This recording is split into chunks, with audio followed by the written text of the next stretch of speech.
No sé si ustedes se acuerdan de las mandrágoras, de qué importancia tienen las mandrágoras en la Biblia. ¿Alguien se acuerda? Había una disputa en Génesis 29 y 30, más exactamente en el 30, aparece lo de las mandrágoras. Aparece aquí en el versículo 13. Ah, curioso, 13 y 30, tiene una relación. Entonces, acá aparece aquí en el versículo 13, pero en Génesis aparece en el versículo 30. No 13, sino 30, como si fuera a decir 13, 30. En el Génesis capítulo 30 aparece sobre las mandrágoras. Cuando fue alquilado Jacob. Había una disputa entre Lea y Raquel, porque Raquel era muy hermosa, ¿no? Pero Lea era de ojos delicados. Ya hemos hablado extensamente a qué se refiere esa parte, de que era solo de ojos delicados. Y la otra que era de un aspecto muy hermoso. Entonces, usando la vista humana, Jacob, dice la Biblia, lo que es nacido la carne, carne es. Entonces, Jacob, ¿a quién le gustaba? El corazón de Jacob representa la vista humana, o sea, el ser humano, el hombre, nuestra naturaleza, nuestra vieja naturaleza. Pero nuestra vieja naturaleza está representada en Jacob. Cuando vamos a hablar de la vieja naturaleza, inevitablemente tenemos que meternos mucho con Jacob. Por ejemplo, en el capítulo 34, versículo 30, capítulo 34 de Génesis, versículo 30, vemos cuando Jacob tiene miedo. ¿Sí? En el capítulo 34, desde cuando empieza, se habla de Siquem. Siquem era un príncipe y Siquem era el nombre de la ciudad donde estaba ese príncipe.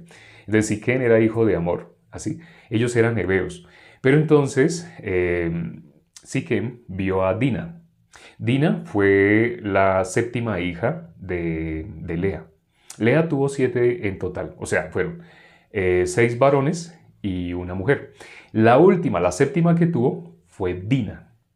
Pero Dina, ella, siendo hermana, por ser de Lea, era hermana de los hijos principales. No sé si sabían, pero entre los hijos de Jacob también hay hijos principales y hay hijos como por la falta de fe.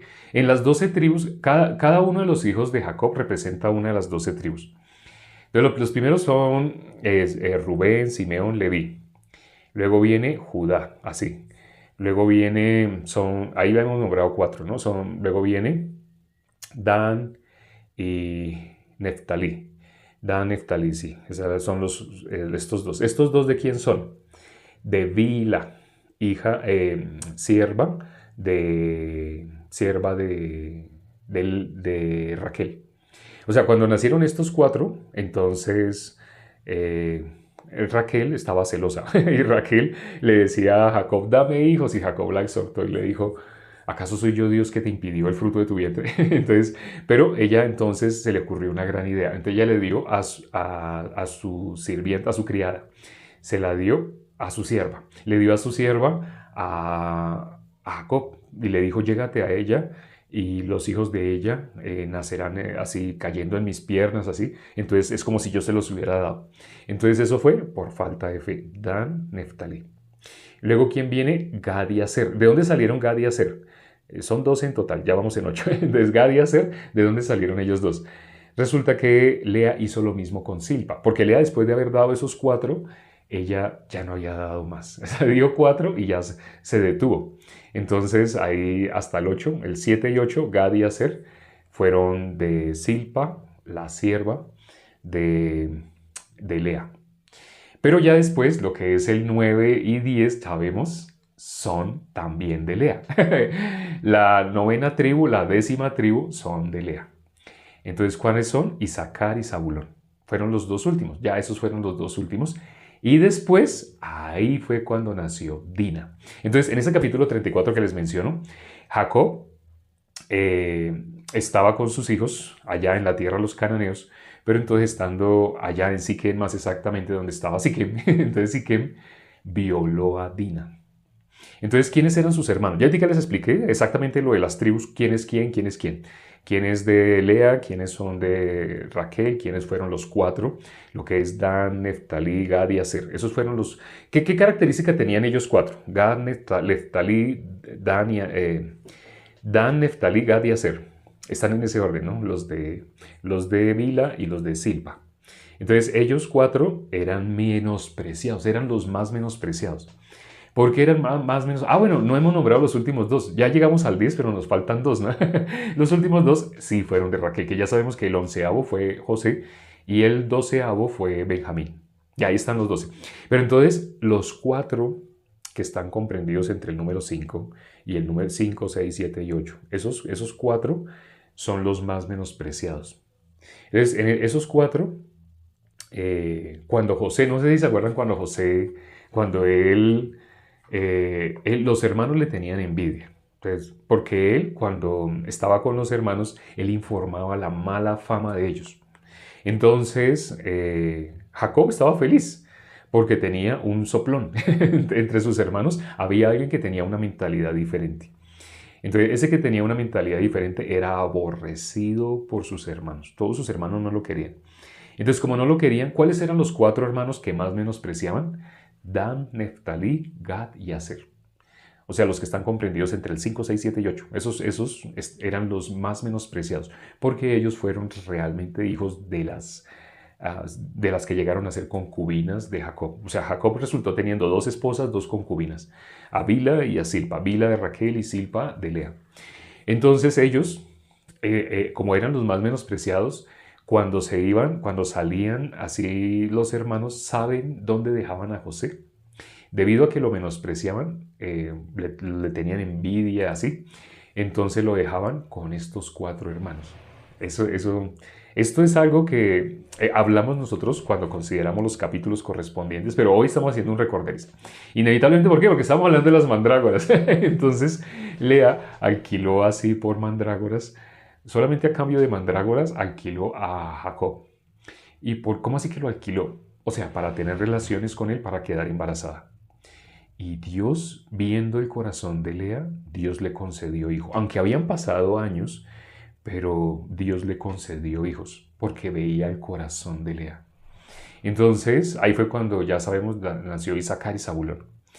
Entonces, después de un periodo de tiempo muy largo, así fue que, debido a que fue alquilada por mandrágoras. Entonces, aquí está nombrando las mandrágoras en el versículo 13 de Cantar de los Cantares, capítulo 7. Hoy consideramos ese, ¿no? Ese capítulo.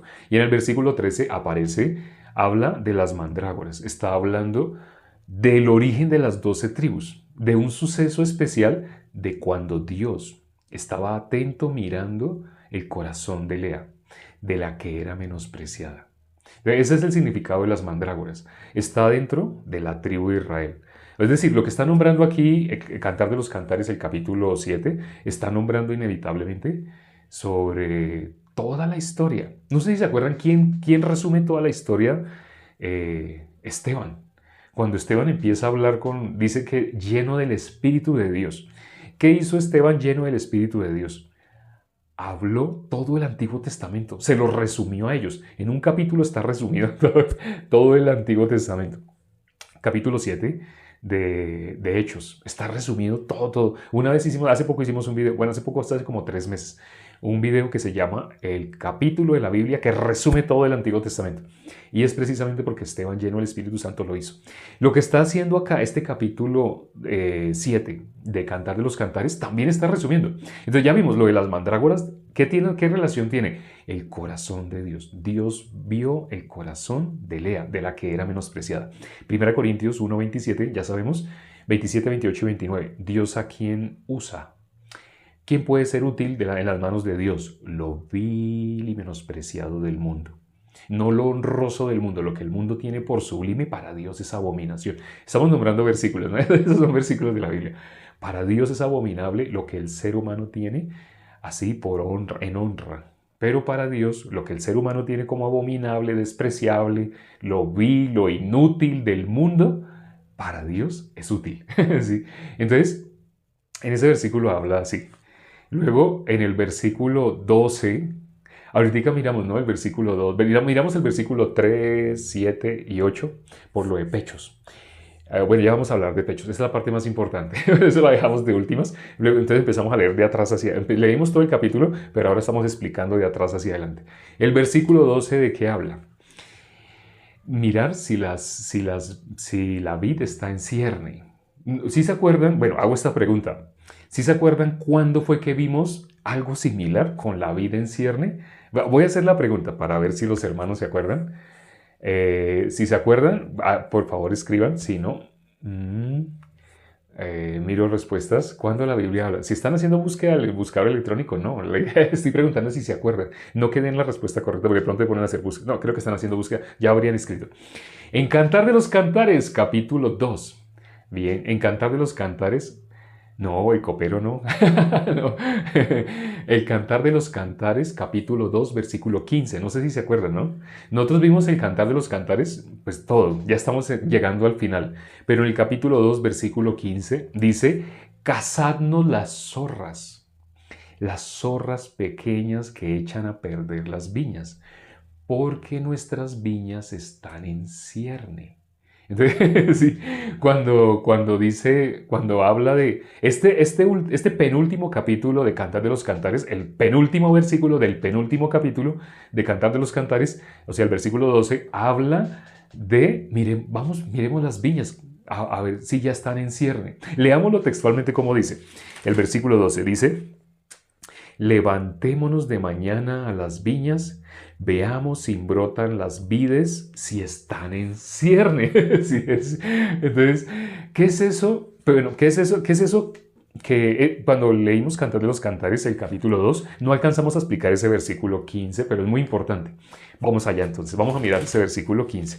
Cantar de los Cantares, capítulo 2, versículo 15. Dice, cazadnos las zorras pequeñas que echan a perder las viñas, porque nuestras viñas están en cierne. Cazadnos las zorras pequeñas que echan a perder las viñas. Entonces, ¿qué es la viña? Nuestro Señor Jesucristo. Ahora sí viene lo que escribió la hermana. La hermana ahorita escribió Génesis 40, ¿no? Así, sobre el copero, el panadero. Eso es Génesis 40. Pero cuando miramos en Génesis 40, el sueño que tenía el copero, en el sueño del copero, él que veía, él decía que él tenía la copa en la mano y que delante de él que veía 3 racimos de uvas. Entonces, él los exprimía y eso era lo que le presentaba a su Señor. Eso es un sueño, porque si fuera, como por decirlo de alguna manera, la verdad y la realidad. Entonces, si fuera en la realidad es como el mundo que el ser humano le consta. Cuando el ser humano está en las obras, se fija en la realidad. No puede ver la verdad. ¿Qué es la verdad? La palabra de Dios. Pero la palabra de Dios es opuesta a nuestro punto de vista. El ser humano en modo natural no está en la verdad, está en la realidad. Sobre eso también hemos explicado, ¿no? Hicimos un envío. Pero aquí resumiendo, el sueño era como parte de ¿qué? De la verdad. Pero el sueño es de la verdad, no de la realidad. El sueño es de la verdad. Porque ese sueño, ¿qué es lo que estaba mostrando? Estaba mostrando cuando uno se presente delante de su Señor. ¿Quién es nuestro Señor? Nuestro Señor Jesucristo. ¿Qué dijo? Muchos en aquel día. Cuando nos presentemos delante de Él, ¿es en aquel día? Sí, en aquel día muchos en aquel día me dirán, Señor, Señor, en tu nombre echamos fuera demonios, profetizamos, hicimos muchos milagros. ¿Y Jesús qué les va a decir? Yo les declararé, apartaos de mí, hacedores de maldad, nunca los conocí. Pero esas personas, ¿qué es lo que están diciendo? Que son buenos. Esas personas lo que están atestiguando, somos buenos, somos buenos, somos buenos. En tu nombre hicimos. Ellos, al punto de vista de ellos, ¿cómo vivieron? Correctamente. Al punto de vista de ellos, ¿cómo vivieron? Como verdaderos hijos de Dios. Como los que sí son hijos de Dios. Al punto de vista de la realidad, no de la verdad. O sea, el punto de vista de la realidad es el punto de vista del hombre natural. No sé si ustedes vieron, hay una película que plasma algo similar de 2 mundos paralelos, que es Matrix. Entonces en Matrix se muestra la realidad. La realidad es pues, lo que la gente está acostumbrada. Se levanta, va a trabajar, come, se baña los dientes, ese tipo de cosas, la realidad. Lo que nosotros hemos experimentado, lo que el viejo hombre, nuestra vieja naturaleza ha experimentado. ¿Esa es la verdad? No, esa no es la verdad. Esa es la realidad. En esa película, que plasmaron así como mundos paralelos, la de Matrix, entonces muestran cuál es la verdad. Ahí llaman la Matrix. La Matrix es la verdad. O sea, Matrix es como el verdadero universo. En cambio, lo que la gente conoce físicamente, lo que la gente conoce como su realidad, Es una mentira. Sí, todo eso fue programado. En esa película lo muestran como programado. Pero realmente es así. En el mundo espiritual es así. Lo que nosotros vemos con nuestros ojos, esa es la realidad. Las personas que están en la realidad, en el mundo natural, no pueden percibir las cosas que son del Espíritu de Dios. Dice 1 Corintios capítulo 2, versículo 14, porque se han de discernir espiritualmente. ¿Las puede percibir? No, no las puede percibir porque se han de discernir espiritualmente. Entonces, para el que está en la realidad, ¿cómo es la verdad? Es una locura. Para el que está en la realidad. Por eso cuando le tratamos de explicar el Evangelio a las personas, les estamos explicando algo que va en contra de la vieja naturaleza, de lo que a las personas en su realidad les consta, con lo que están de acuerdo, con lo que pueden verificar. Entonces, las personas, ¿a qué creen? No es un secreto que las personas creen a la mayoría. Las personas creen o están de acuerdo con lo que hace la mayoría. Así, cuando va a explicarles el mundo de la verdad, lo rechazan, porque eso no lo habla la mayoría, eso lo habla una pequeñísima minoría. Uno de 100 es una pequeña minoría, ¿no? El 1%. Ese 1% bíblicamente se llaman justos. ¿Cómo dice la Biblia? Son pocos los que hallan esa puerta que lleva a la vida eterna. Pocos son los que la hallan. Pocos. ¿Por qué dice pocos? Es el 1%, solo uno de cada 100. Por eso cuando nosotros aquí compartimos, hace poco me escribió una hermana y me dijo, en ese momento yo, por ejemplo, no estoy leyendo los comentarios, en ese momento estoy mirando hacia la cámara. Entonces, si yo mirara los comentarios, miren mis ojos, miren mis ojos. Si yo ahorita estoy mirando hacia la cámara, pero si yo miro los comentarios, tengo que hacer esto con mis ojos. Entonces, aquí estoy mirando los comentarios. ¡Ah! Y ahí está la hermana. Pero eso estaba hablando de la hermana. Entonces, estoy hablando de la hermana Pam. Pam, pam, pam. Entonces, resulta que hace poco la hermana me escribió que alguien había recibido la salvación en un en vivo. Pero para que alguien reciba la salvación, tienen que escuchar 100. ¿Sí? 100 escuchando, uno puede recibir. O sea, en este momento puede que hayan personas que lleguen por primera vez, bueno, sé, mirando los números, hay personas que llegaron por primera vez o que llevan muy poco, que llevan tal vez una semana así escuchando, les ha llamado la atención. No significa que ya son hijos de Dios, no significa que son salvos. No, bueno, de pronto alguien que lleva una semana puede que ya, alguien que lleve un día puede que ya, o sea, no hay un tiempo específico para que alguien reciba la salvación. Pero sí hay un obstáculo específico para impedir que las personas reciban la salvación. ¿Y cuál es ese obstáculo? El sí mismo. Nuestro punto de vista impide que nosotros podamos creer. Hoy, preciso en WhatsApp, alguien me escribió por el interno. Hoy me escribieron 4 personas por el interno, o sea, 4 personas por primera vez. Pero esas 4 personas, uno me sorprendió el corazón que tenía. Un corazón muy bonito. Porque es una persona que me dice, sé que no soy salvo. Así me dijo, sé que no soy salvo. Estoy escuchando. Entiendo, pero no puedo creer. O sea, le faltó decir, ayuda a mi incredulidad. No usó esas expresiones, pero con las palabras que se expresaba, bueno, lo decía escrito, pero con las palabras que se expresó escrito, me sorprendió porque ese corazón aparece en la Biblia. Cuando dijo, ayuda a mi incredulidad, ¿qué hizo nuestro Señor Jesucristo? ¡Pah! Le ayudó. Solo estaba esperando. Ese corazón a Dios le agrada. Entonces le dije a esta persona que me escribió hoy, yo no sé si ya es hermano, no sé si tal vez hoy escuchó alguna prédica más y ya le quedó claro. Sí. Porque yo le recomendé una. Si la escuchó, es probable que ya haya recibido la salvación. Entonces, ¿qué le dije a él? Le dije, a mí me costó mucho llegar a tener el corazón que tú tienes. Y le conté que cuando recién llegué, cuando recién un justo me empezó a explicar, o sea, cuando Dios permitió que en mi vida se atravesara un justo, una persona que ya era salva, esa persona primero que todo me tenía que demostrar, usted no es cristiano. Pero eso era lo que yo no podía recibir, porque a mi punto de vista yo todavía creía en mis buenas acciones. Estoy hablando la vista de la realidad, no de la verdad. La vista que todo el mundo conoce. Yo tenía esa vista. Entonces, como yo había estado en lugares en los cuales yo imponía manos, oraba y la gente se sanaba, experimentaban milagros, lo que dice Jesús, muchos dirán en aquel día, Señor, en tu nombre echamos fuera demonios, profetizamos. Esas cosas yo las hice. Sí, yo llegué a hacer esas cosas y las personas se caían, después contaban que habían visto visiones, otros experimentaron milagros. Entonces yo pensaba, ya soy hijo de Dios. ¿Por qué pensaba que era hijo de Dios? ¿Por lo que está escrito en la Biblia? No. O sea, lo que está escrito en la Biblia, ¿qué es? La verdad. Entonces yo, a pesar de que yo decía que servía a Dios y yo todos los días leía y leía la Biblia, pero yo estaba en la realidad. O sea, los fariseos incluso se sabían la Biblia de memoria, pero ellos nunca conocieron la verdad. Ellos siempre estaban en la realidad. La verdad se acercó a ellos. La verdad se acercó a ellos y ellos la menospreciaron. Jesús les tuvo que decir, ¿por qué no oís mis palabras? Y luego les explicó, ustedes no pueden entender mi lenguaje. Ellos no estaban en la verdad, ellos estaban en la realidad. Por eso, 3 veces aparece en la Biblia, en Mateo, Marcos y Lucas. En esos 3 capítulos aparece en Marcos capítulo 4, versículo 38. Mateo capítulo 16, versículo 24. Y Lucas capítulo 9, 23. En esos 3 versículos de la Biblia aparece una misma frase que dijo nuestro Señor Jesucristo.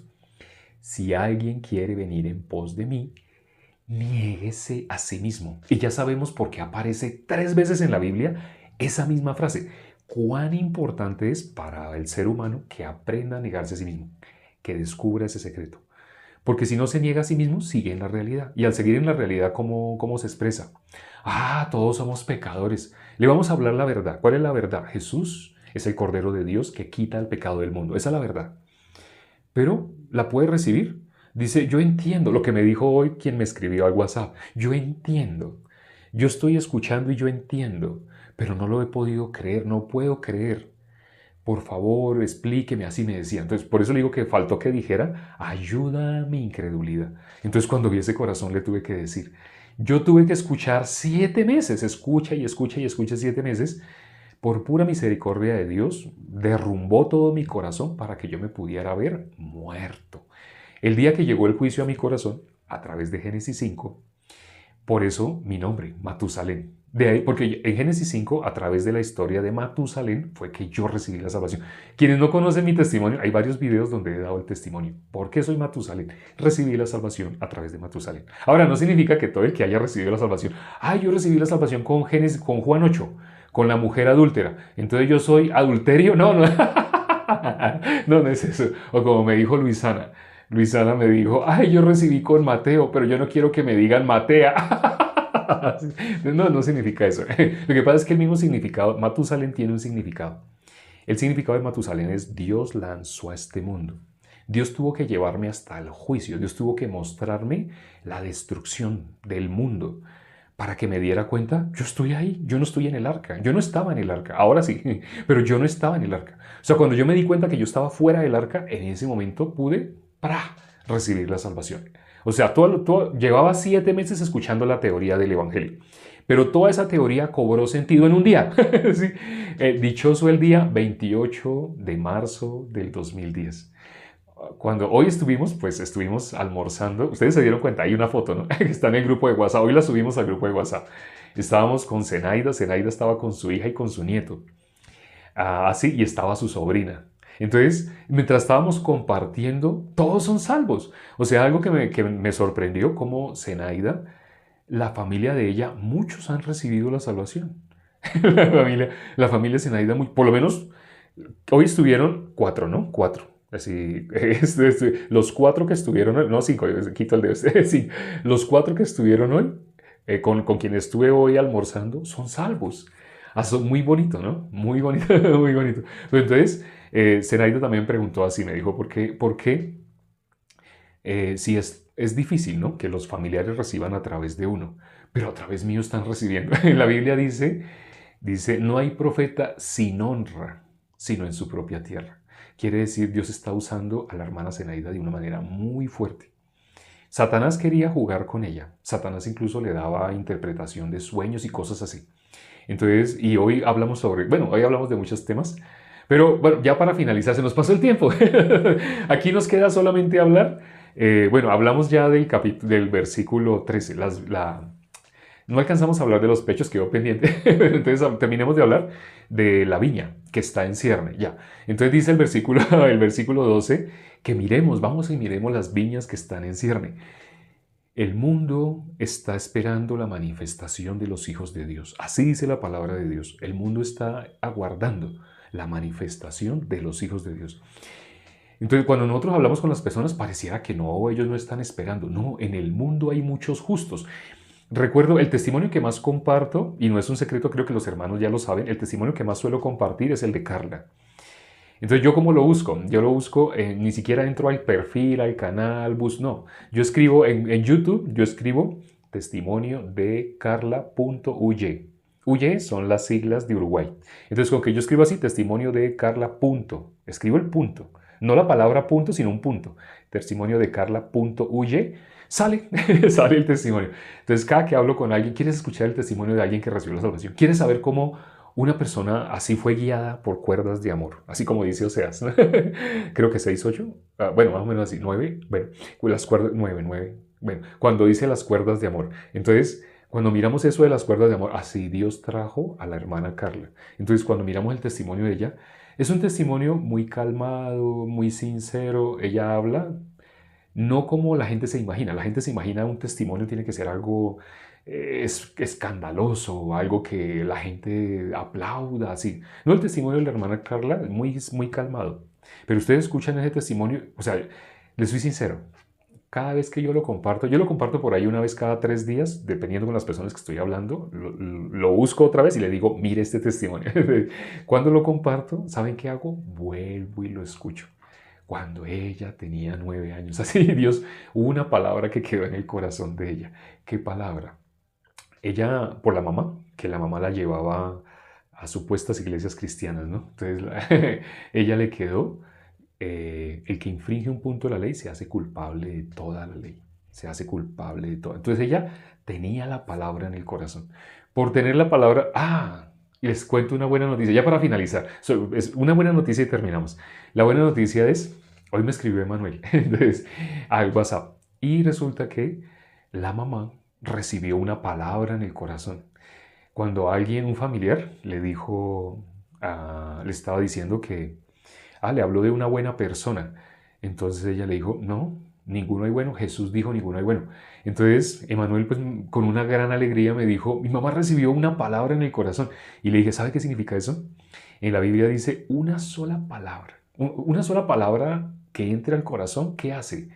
Una sola palabra que entre al corazón de una persona es suficiente, no es necesario mucho, mucho, mucho, mucho. Por eso estamos dando el versículo del día, solo un versículo, no es necesario hablar mucho. Una sola palabra que entre al corazón de una persona es suficiente para limpiarla. Entonces le dije, tu mamá es predestinada para la salvación. Si ahorita ante nuestros ojos todavía pareciera que hiciera falta, no te preocupes, así como Job. ¿Qué le dijo Dios a Job? En Job capítulo 1. Dios le dijo a Job, varón perfecto. Así le dijo a Satanás. ¿Cómo veía Dios a Job? ¿Cómo llamó Dios a Job? Dios dijo, varón perfecto.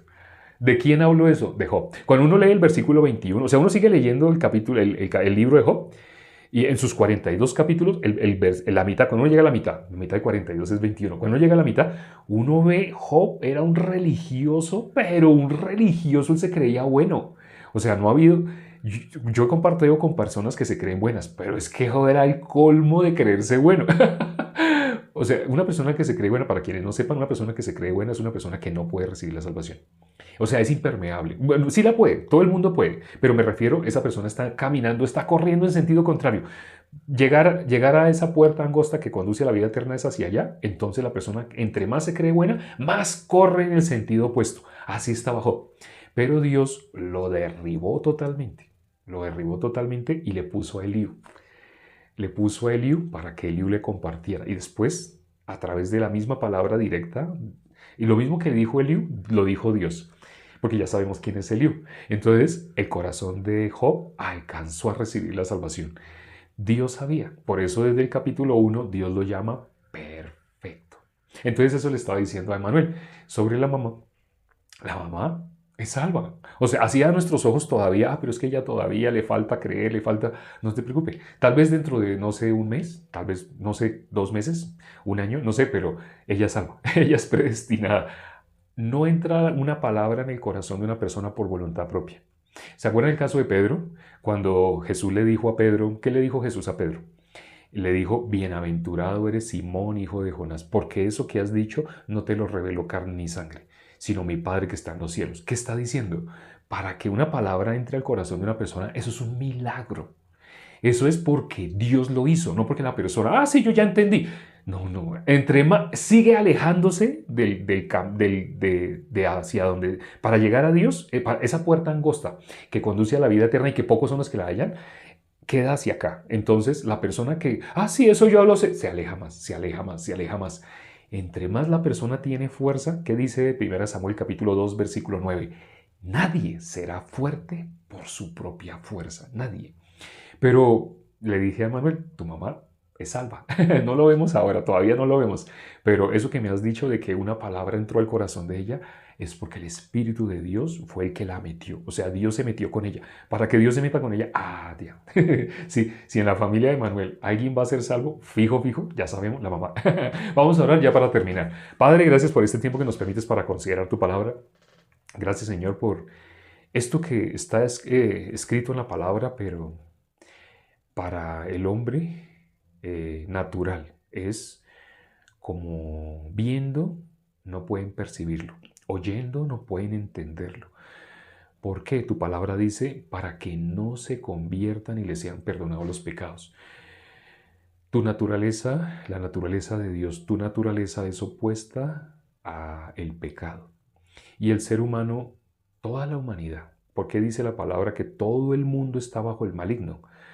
Porque toda la humanidad quedó destituida de la gloria de Dios. ¿Quién puede escapar de la ira de Dios? ¿Quién puede escapar de la condenación? Únicamente la persona a quien Dios les tiende el cetro, a quien Dios les tiende la gracia. Permite, Señor, que las personas que se han conectado el día de hoy, que han escuchado y que no menosprecian la oración. En la oración tú también hablas. En la oración ese es el punto más importante.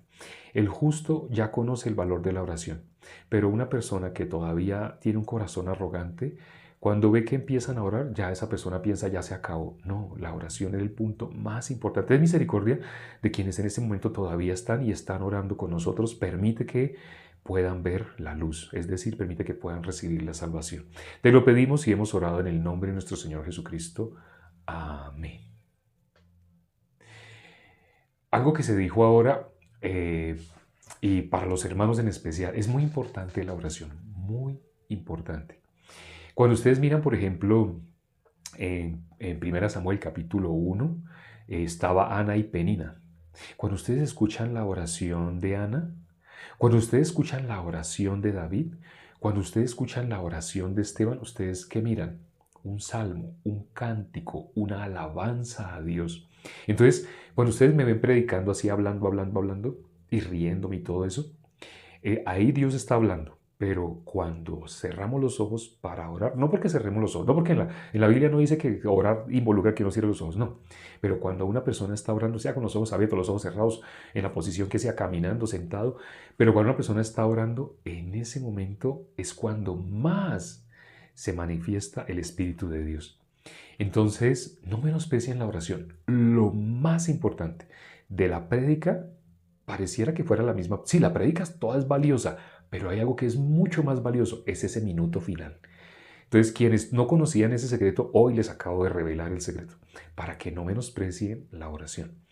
Es decir, en modo natural, hablando del hombre natural y el que está en la verdad, el que ha nacido de nuevo, el hombre natural menosprecia la oración. Ustedes van a diferentes, entre comillas, iglesias, miren a las personas. Cuando digan vamos a orar, ustedes miren qué personas empiezan a guardar la Biblia, empiezan a hacerle a la cremallera. Mientras empezó la oración, empiezan a hacerle así a la Biblia. Y empiezan a guardar en su bolso y empiezan a listar y sacan hasta el celular y miran WhatsApp. Porque para ellos ya terminó. Cuando dijeron vamos a orar, es como si hubiera dicho salgan corriendo o hagan otras cosas. El momento de vamos a orar, ese es el momento más valioso y sobre todo, pues obviamente para los justos. Pero ustedes pueden ver un corazón soberbio de esa manera porque menosprecia la oración. Nos vemos mañana a la misma hora, siempre empezando a la hora en punto. En ese momento son así 42. Hoy nos pasamos regacho. Nos vemos mañana a la hora en punto, es decir, a esta hora menos 42 minutos, cuando la hora era en punto, la hora era 00. Nos vemos, chao.